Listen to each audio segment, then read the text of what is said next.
Beginilah kondisi truk PK9170YM masuk ke dalam sungai setelah menabrak warung dan bengkel sepeda motor milik Bonidi yang berada di Dusun 7 Kampung Pala, Desa Serampa, Kecamatan Serampa, Kabupaten Serdang Bedagai.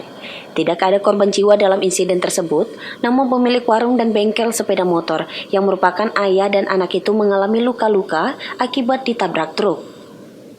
Kedua korban pun dibawa ke Rumah Sakit Umum Daerah Sultan Sulaiman guna mendapatkan pertolongan medis. Kedua korban yakni Siti Hartianti pemilik warung dan Bonidi. Menurut keterangan Dedi Feryadi, saat itu dia bersama anggotanya sedang bekerja memperbaiki sepeda motor warga. Tiba-tiba dari arah Bedagai menuju Serampa melaju truk dan langsung menabrak warung serta bengkel sepeda motor.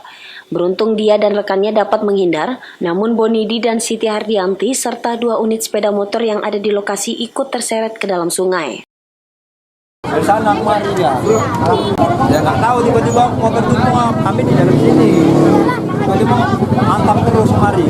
Dia dari sana kemari. Ada malam kali Pak di sini tadi rumah, itu ada orang operasi. Bapak di sana, orang anggota kerjaku ini tadi ada dia. Anggota kerjaku di sini tadi juga dia terpental. Sementara itu, SA supir truk saat diinterogasi petugas mengatakan, sebelum peristiwa tersebut terjadi, dirinya hendak mencuci truk di Dorsmir. Setiba di lokasi kejadian, dirinya berniat mendahului kendaraan yang searah dengannya. Namun pada saat bersamaan dari arah berlawanan, tiba-tiba melaju sepeda motor sehingga supir truk kaget dan berniat untuk mengerem. Bukannya pedal rem yang diinjak, melainkan pedal gas, sehingga truk yang kehilangan keseimbangan dan oleng ke kanan dan menabrak warung dan bengkel. Akibat peristiwa tersebut, Armi selaku orang tua dari SA, supir truk berjanji akan bertanggung jawab atas peristiwa tersebut. Itu kan tadi mobil saya taruh di rumah mertua. Jadi tadi kan saya minta tolong cucikan dulu mobil itu kan. Ya udah barang-barang sama papa gitu kan. Dia di belakang saya ini posisinya. Saya saya nggak lepaskan dia karena saya tuh tahu dia tuh belum punya SIM gitu kan. Makanya saya gandeng. Nggak tahunya saya sampai di tempat cucian mobil, saya tunggu nggak nyampe kan gitu kan. Kan dekatnya lagi situnya dia.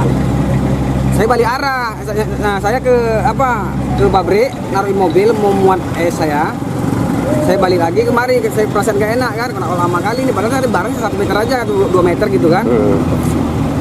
Saya balik, rupanya udah kejadian ini. Hingga saat ini peristiwa kecelakaan tersebut telah ditangani pihak Satlantas Polres Serdang Bedagai.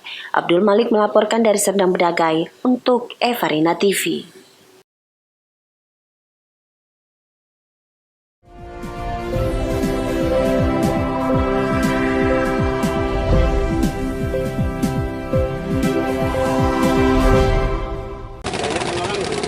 Api berkobar dengan besar dari 1 unit kapal ikan jenis pukat apung di Desa Sinangka, Asahan, Sumatera Utara, Kamis siang.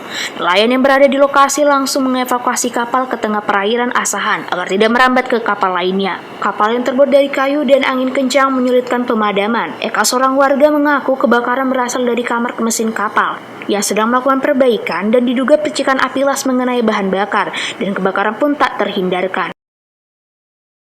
Berapa kapal tadi yang terbakar tadi, Bang? Kalau setahu saya cuma 1 kapal. Akibat apa itu, Bang, infonya? Informasi dari orang pekerjanya, katanya orang itu lagi kerja mengelas di bagian bawah mesin. Tiba-tiba percikan api las itu kena ke mesin. Kena ke mesin kan ada minyak, ya langsung api membesar, menyala. Api padam berapa jam kemudian, Bang? Ada sekitar setengah jam, 1 jam lah ya. Dibantu oleh siapa, Bang? Dengan masyarakat pakai buat. Api baru dapat dipadamkan 1 jam kemudian. Dari peristiwa tersebut total kerugian diperkirakan ratusan juta rupiah. Wana Pratama melaporkan dari Asahan untuk Evarina TV.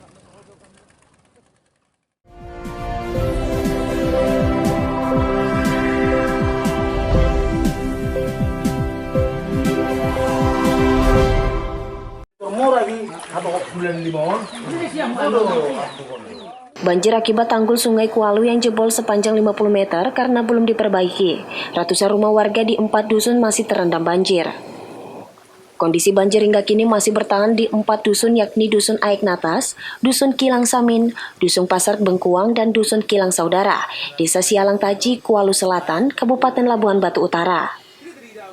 Warga di 4 dusun hingga kini masih terisolir, aktivitas mereka saat ini terganggu. Untuk beraktivitas keluar dan masuk, warga terpaksa menggunakan perahu sampan mesin dan melintasi derasnya arus sungai Kualu yang kini sedang meluap.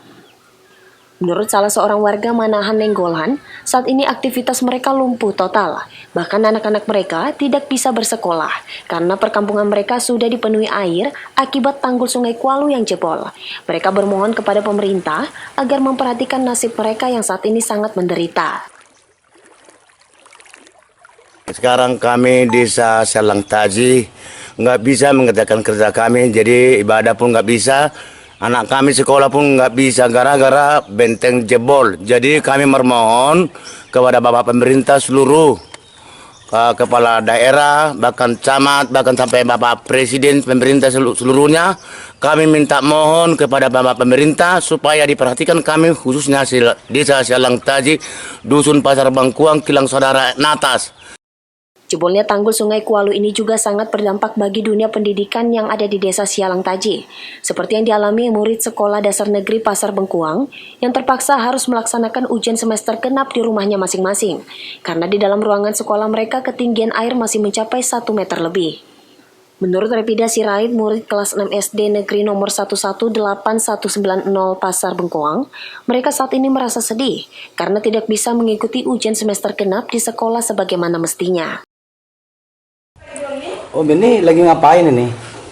Ujian belajar, Pak. Kenapa ujian di rumah? Karena banjir, sekolahnya terendam air, nggak bisa belajar di sekolah. Terus ujiannya berapa hari biasanya, Om?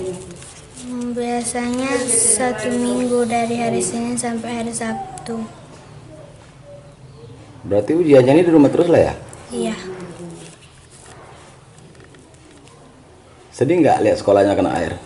Sedih lah, nggak bisa sekolah, nggak bisa belajar, nggak bisa ujian di sekolah. Harusnya di sekolah, tapi karena datang air kayak gitu ya nggak bisa, harus di rumah. Kini warga mengharapkan bantuan pemerintah, sedangkan Badan Penanggulangan Bencana Daerah Kabupaten Labuhan Batu Utara rencananya akan mendirikan tenda pengungsian untuk menampung warga korban banjir. Ucok Sitorus melaporkan dari Labuhan Batu Utara untuk Evarina TV.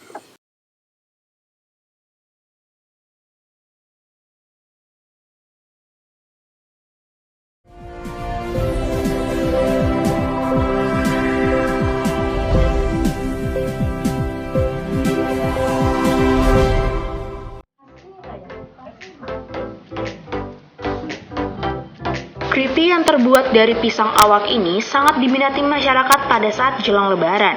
Keripik pisang yang memiliki keunikan dengan rasa yang digoreng hingga gosong ini memiliki rasa manis, seperti pengolahannya pada pembuatan keripik pisang pada umumnya. Pisang yang dikenal dengan nama pisang awak ini sangat memiliki rasa manis. Awalnya kupas untuk memisahkan kulit dan daging buah pisang, lalu dipotong tipis-tipis, setelah itu digoreng sampai gosong hingga berwarna hitam, lalu ditiriskan hingga dingin sebelum akhirnya dikemas ke dalam plastik transparan. Sejak memasuki bulan Ramadan, omset penjualan keripik gosong ini meningkat hingga menjelang lebaran ini, di mana di luar Ramadan biasanya per hari hanya di kisaran 30 kg, namun sejak Ramadan ini mencapai 40 kg per harinya. Miem selaku pengusaha keripik menyampaikan bahwa usaha ini berawal dari temannya yang menyarankan untuk membuka usaha keripik gosong, dan sejak 6 tahun lalu usaha ini semakin meningkat hingga memiliki langganan tetap di beberapa daerah.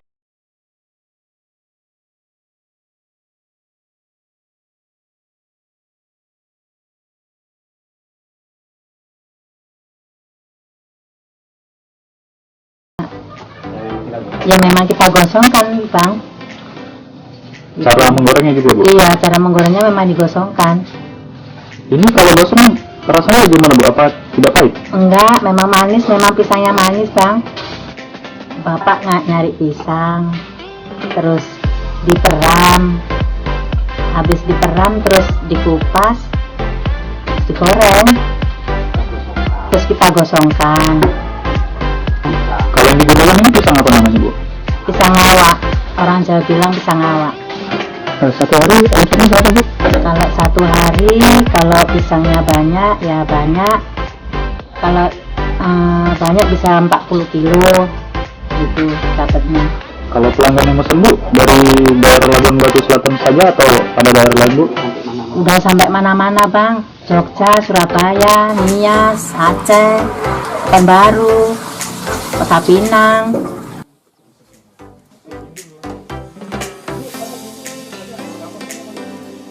Pemasaran penjualan keripik gosong ini tidak hanya di wilayah Sumatera Utara saja, tapi sudah mencapai Pulau Jawa seperti Jogja, Surabaya, dan Jakarta. Keripik gosong ini pun dikemas dengan ukuran dan harga yang berbeda. Kemasan 1 kg dihargai Rp45.000, sementara setengah kilogram dihargai dengan Rp23.000. Dan untuk kemasan 1/4 kg dihargai dengan Rp12.000. Hingga saat ini pemasaran dilakukan di perkantoran, toko, dan perorangan. Pocok Sitorus melaporkan dari Labuan Batu Selatan untuk Evarina TV.